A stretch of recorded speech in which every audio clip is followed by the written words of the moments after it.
ஊழியக்காரர்களோடு கூட உங்களுக்கு ஒரு நல்ல ஒரு உடன்படிக்கை இருக்கட்டும். என்ன உடன்படிக்கை?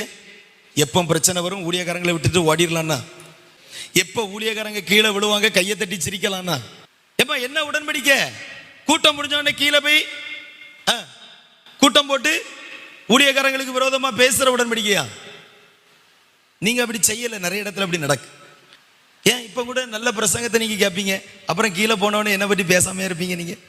இல்ல, அவர் இந்த வார்த்தையை சொல்லியிருக்க கூடாது, அவர் இப்படி பேசியிருக்க கூடாது, அது எனக்கே பேசினது மாதிரி இருந்து, என்னையே குத்துனது மாதிரி இருந்து, இப்படிலாம் உடன்படிக்கை பண்ணிடுறாங்க. தயவு செய்து அந்த உடன்படிக்கையெல்லாம் வாபஸ் வாங்கிருங்க. அல்லேலூயா.